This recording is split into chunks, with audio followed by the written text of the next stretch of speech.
have the appropriate facilities. Yes, but Do not worry. I made a pact with your Bit de Holone on the honor of the Dene. I speak no lies. keep an eye on him. Will do. Probably. Follow me. I'll take you to the medical team. Now, we must wait for the Wolbachia to multiply in the larvae. How is the disease transmitted? If it's carried by insects or rodents, then... Sexually. There is no intermediate host. So... The vocal cord parasites lay their eggs in the larynx of the host. Most hatch and migrate to the lungs, but some are transported to the mouth through ciliary movement, mixing in with saliva. Saliva. Droplet transmission. Sneezing, coughing. Any food or water containing infected saliva. It would spread fast. Indeed. And when the larvae migrate to the lungs, symptoms can resemble the early stages of a cold, making it easy to infect others. Meaning a you simple just got conversation sneezes. would be What's enough wrong to with that? pass it on. Alright, so what happens after the larvae migrate to the lungs? It is as I said before. They mature by feeding on alveolar tissue. It is only then that noticeable symptoms appear in the host. And by that point, it's too late. He's infected everyone else. It's one hell of a weapon you've created. That is what Blag Anna wanted. Something that would You're spread saying words I don't easily. understand. In truth, he's not the reason. But we will discuss that another time. Okay. The Wolbachia have multiplied. We're preparing to extract them and begin vaccinating. But is this really the only way? Sure, it'll prevent infection, but the cost? You would rather remove their vocal cords? No. Tactical communication's a linchpin of what we do. What if we were to ban the use of Kakongo? Insufficient. First, there's no guarantee that only the Kikongo strain is here. Second, there is the matter of how the parasites lay their eggs. Before they can copulate, they must be exposed to the pronunciation of a specific language for a period of time, like a container filling with water. But the duration between when the container is full and when the copulation actually begins varies from case to case. In other words, even if the infected stop speaking as a countermeasure, it may already be too late. The only true solution is to prevent copulation through the Wolbachia, or by physically removing the affected tissue. Do any antiparasitics work? It sounds as though you have already tried. Yeah. We tried every one there is, and nothing.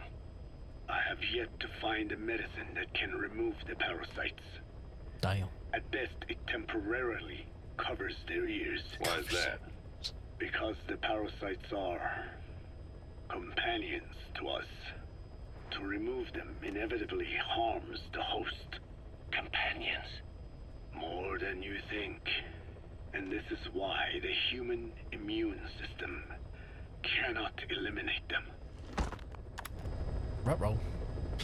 Got my film.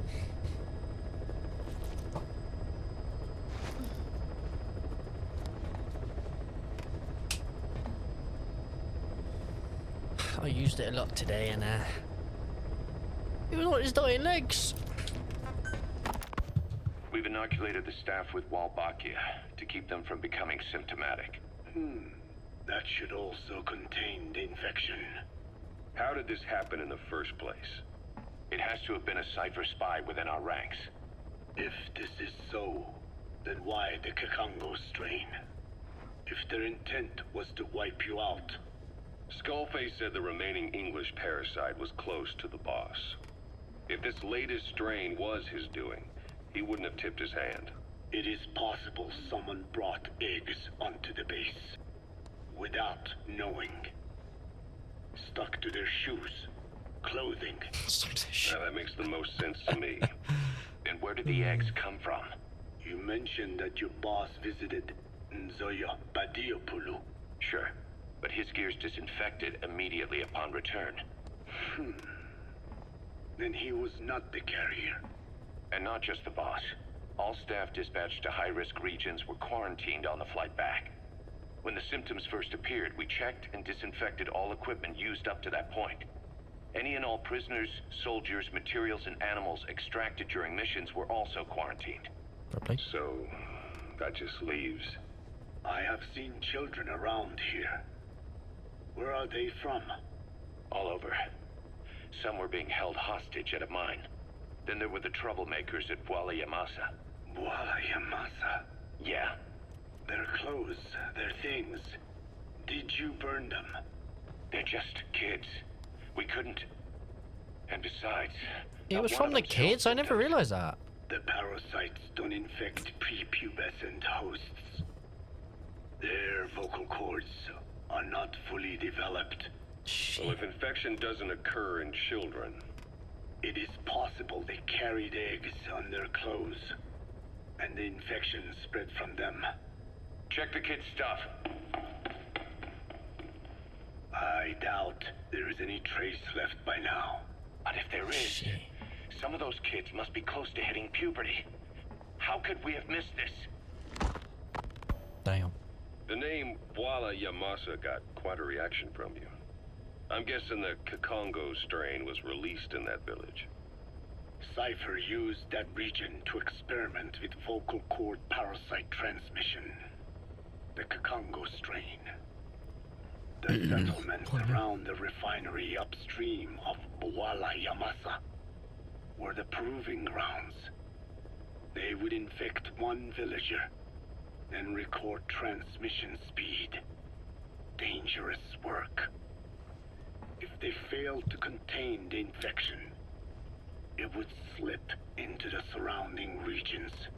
At which point the world found out about the parasites, making them useless as a weapon. Incredible they'd risk such a thing. The test site was densely populated too.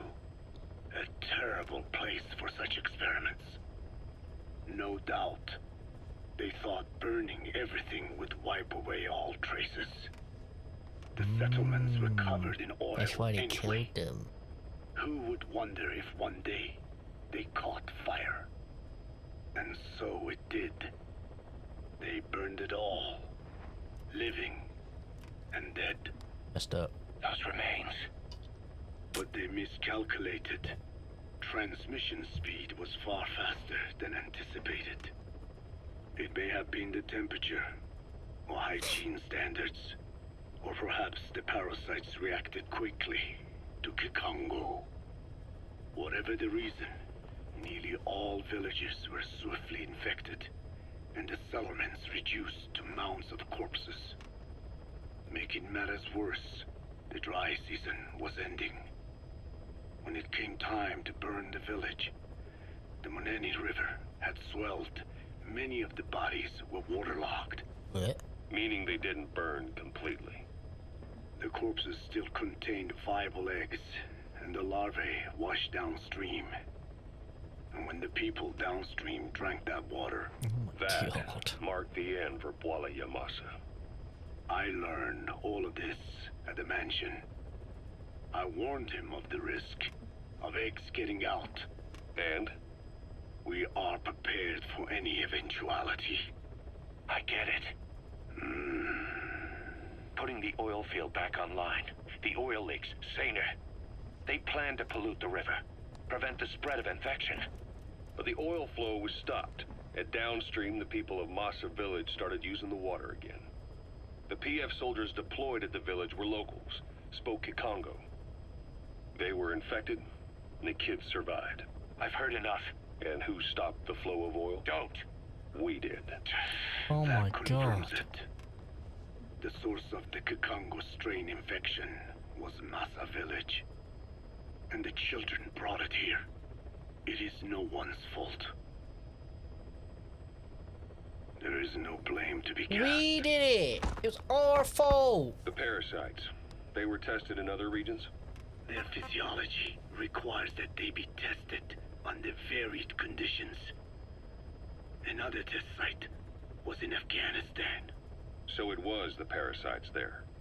Both the Pashto and Tajik languages are spoken in the mountains of Afghanistan, and population density is low. Ideal testing grounds for how accurately the parasites target only the specified language.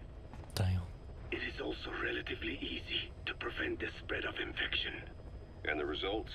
The first test, I am told, was a success. Once the Pashtun Mujahideen were infected with the Pashto strain, they were all but wiped out. Ah, shit. The Hamid fighters, this must say fort. Oh, no. It was doubly successful. No Tajik Mujahideen or Soviet soldiers became symptomatic. So the parasites proved to be effective. What about the second test? Also supposedly a success. A Pashtun village was the target. However, the original aim was to obtain samples of the infected. In this, they failed. And the village? The Soviets enacted a standard scorched earth operation. That must have been the village where Malak lived, before being held captive at La Marjate Palace. Having had more time to think on it, the details shared with me may have been false. They are madmen who would do anything to cover up the truth. They certainly seem to like tossing their problems in the fire. As a boy, Tossing themselves off. Skullface's life went up in flames. Perhaps that is what fuels his fixation with fire. Your Wolbachia stopped the infection all right, but I still don't get it. How can a few bacteria change males to females? I know they're only bugs, but It is not such a rare thing in the natural world. Many insects and nematodes are infected with Wolbachia. why? They nest in the cell cytoplasm of the host, even in the egg cells, with the result that the offspring are born infected. Mother-to-child transmission. However, Wolbachia cannot nest in sperm because they do not have cytoplasm. So even a successful infection of a male ends after a single generation. This means the Wolbachia must resort to maximizing the population of infected females. Sounds like an ethnic cleansing campaign on a tiny scale. Gender change from male to female is their survival tactic. So more females means more Wolbachia carriers, so it can keep thriving in the following generations. But the parasites in a human host are supposed to be a mating pair. If there's no male, there'll be no offspring at all. It's killing itself. Slow down. This tactic is intended for Slow environments down. where a single male can copulate with multiple females. Originally, the Wolbachia did not infect the vocal cord parasites. I created a mutated strain, modifying the Wolbachia so that it could infect monogamous pairs. The Wolbachia's greatest multiplying tactic, the male-to-female change, worked against itself in the monogamous parasites. Just as you said. Then I performed repeated selection of Wolbachia strains until I achieved 100% certainty of male-to-female conversion. You're cool, Creating female-female pairs, unable to reproduce. And you say the Wolbachia affects the host of the host, that is, us, cutting off our means to reproduce? It is almost certain. Of course, we will not turn female. After all, mammals possess no natural gender-changing function. But some Wolbachia strains can cause cytoplasmic incompatibility in the host. Is that some cell deformity? Put simply, It means the altered sperm of infected males kill the female's egg on contact. And that's happened to us? Yes. And yet, what occurs in humans is not just simple CI. To date, there are no cases of Wolbachia affecting humans. The fact that this strain causes this effect, is it the vocal cord parasite's affinity with humans? I do not know enough to say for sure. You need to know So more. the parasite warps the host. Reminds me of what Skullface said. It is the way of all organisms to create their own optimal environment. Just look at you and this base. Organisms that cannot do this are doomed to extinction. The difference with parasites is that their environment is another organism. That creates a connection between life and life. Parasitism, symbiosis, or death. In this way, the host too is challenged to adapt. Is it be buggered? About this OKB-0 Emmerich was talking about. Its location and features match the citadel in the mountains northeast of the Soviet base camp. Built during the time of Alexander the Great, it was left in ruins following one of Genghis Khan's campaigns. Its occupants changed time and again due to war, and it was expanded on more than one occasion. Ultimately, it fell into the hands of the Soviet philosophers. The Soviet army was using it as the headquarters of its Afghan invasion force. But it would seem that Skullface's connections with the philosophers gave him license to develop Sahelanthropus there. And that's what Emmerich was doing at the place, before he got the axe. But OKB is a designation the Soviets use for weapon design bureaus. There's no way they'd have one of those in Afghanistan. And in principle, the numbers that follow OKB are always integers above 1. There is no 0. Perhaps this was a secret facility of the Soviet and Chinese philosophers dating back prior to World War II.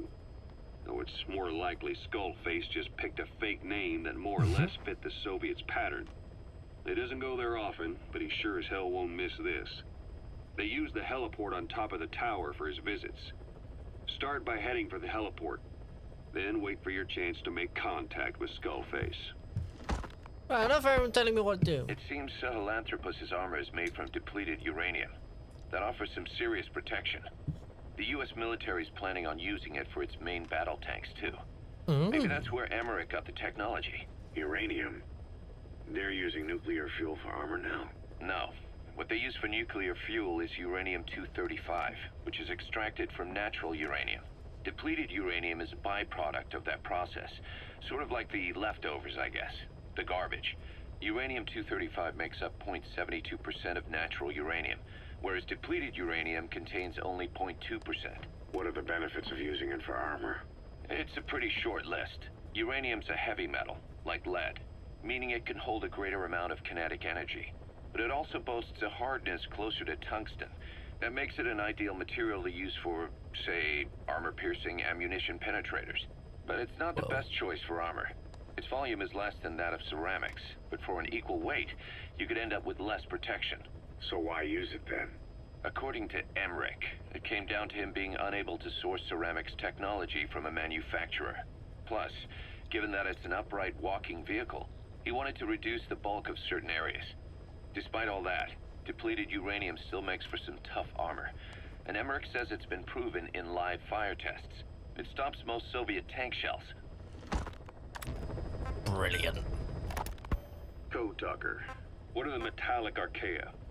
Volcanic craters spewing sulfur. Sorry. Water hot enough to boil your skin off.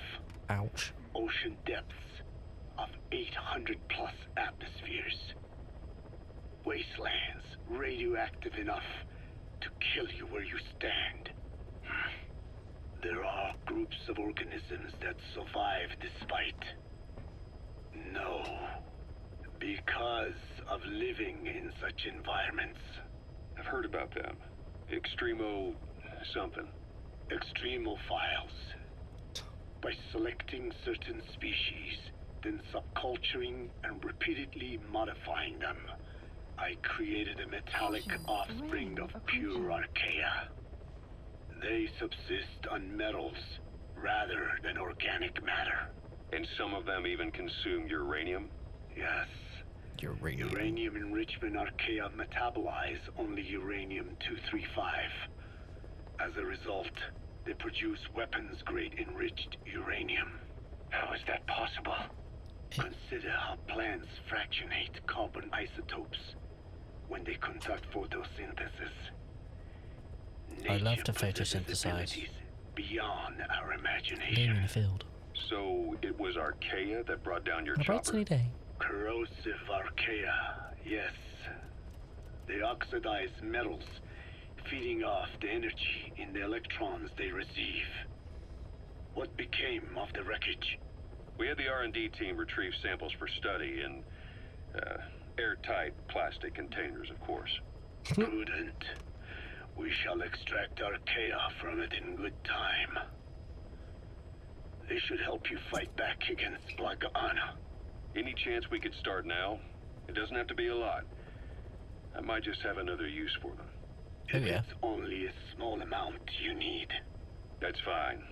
I'll get the R&D team to assist. Let's go. Oh, that's what you use against Huey. South Africa was Or on Huey, previously not against Huey. suspected of developing nuclear weapons. It already had a conspicuous presence at the UN because of apartheid and its armed expansionism. But when neighboring Angola and Mozambique became socialist countries in '74, South Africa felt hounded into a corner. So it accelerated its nuclear program to protect itself. 3 years later, the Soviets discovered a test facility, and 2 years after that, an American satellite observed a flash in the southern Indian Ocean. It said this was South Africa conducting a nuclear test with the help of a certain ally. Skullface used the situation in South Africa to get this ally to lend a hand. They both wanted nukes, so it was a mutually beneficial relationship. On the surface, anyway. 43. I figure South Africa started getting serious about nuclear weapons production in '75.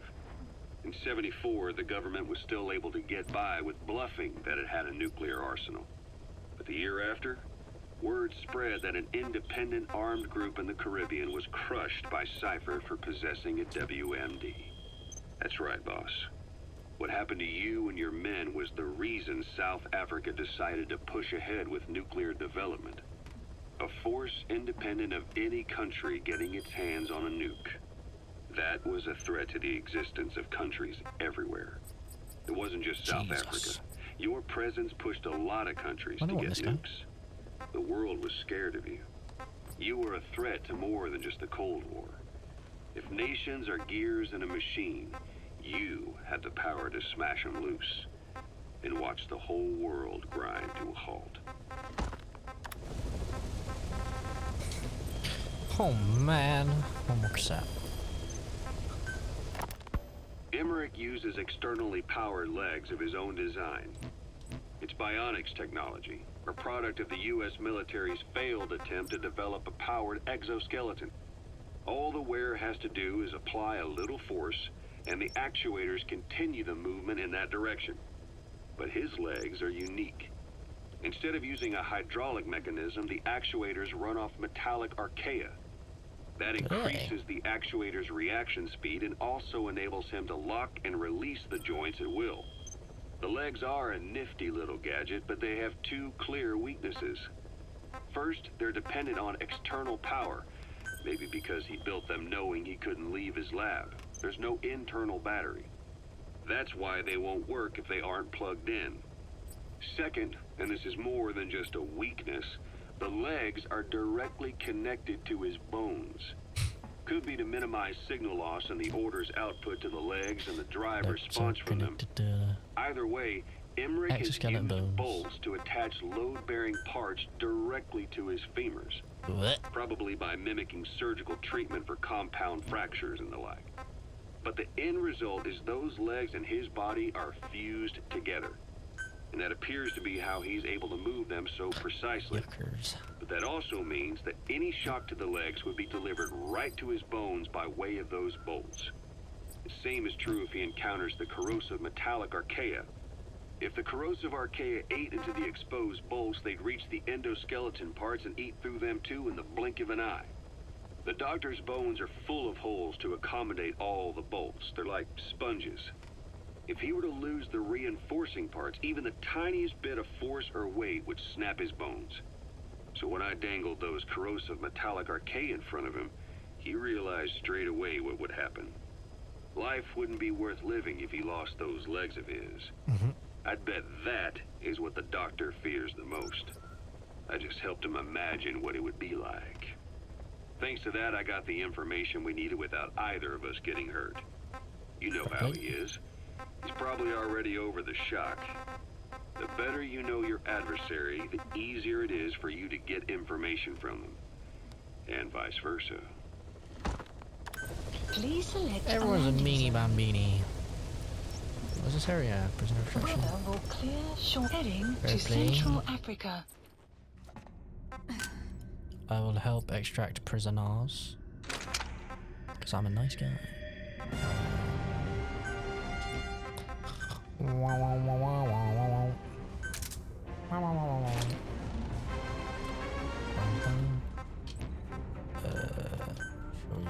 Quick, please.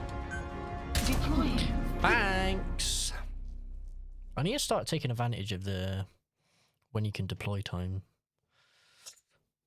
I always just use ASAP, but it's probably not always the best thing to do.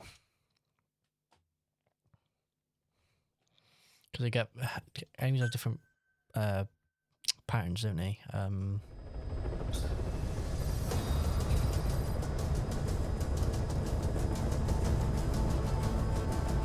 Guard route pattern things, routes, shift patterns, and the like.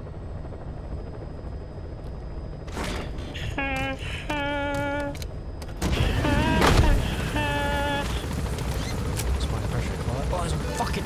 Oh, what is that? Where's that? What is that? Oh my god, it's a gunship. But, over there, there's a fucking container. It's like, right there. I must go there. And then we can look go there. I literally need that shit, bro. Move, donkey, move. I literally need these things. Enemy presence detected. The map has been updated.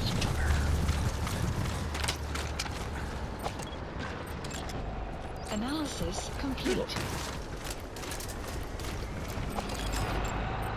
Analysis complete. Analysis complete. Oh, hi, Mark. Rude thing, Mark. Rude things.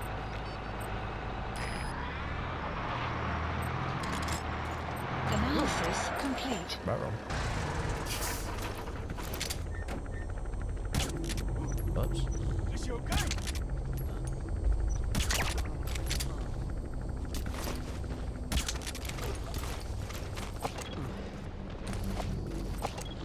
Oh, you're a booster. Oh, I don't want you anymore. I was like, oh yeah, I'll take this guy. So, no, no. Enemy presence detected. The map has been updated. Go over there. I'll go over there. Analysis. Can't spawn Enemy there. presence detected. The map has been updated. Analysis complete. Analysis complete. Oh, you're pretty good. Pretty good. Oh shit. I've been seen.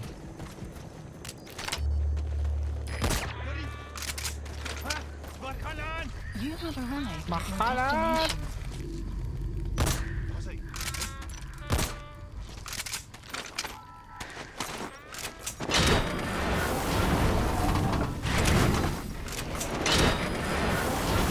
I need eyes.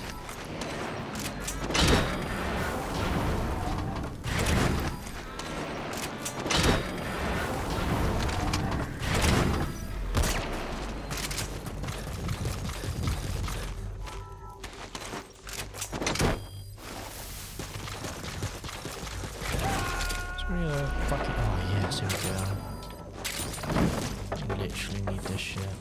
You gonna extract him? Desperately, bro.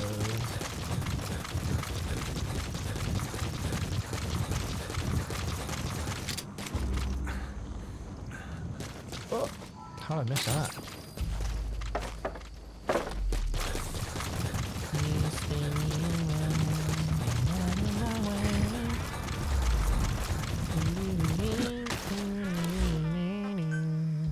Whoa, Please select a deployment point. Please select a deployment point. Scout that, my girl.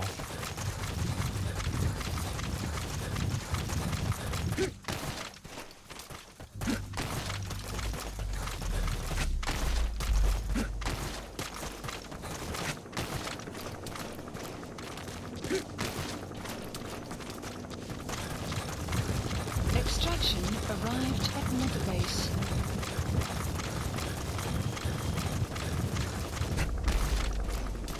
It's a 4-pin chopper. Buddy has infiltrated our map has been updated.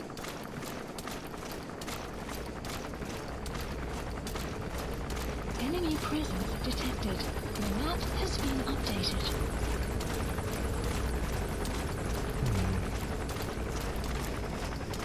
I wasn't expecting a fucking hind, was I?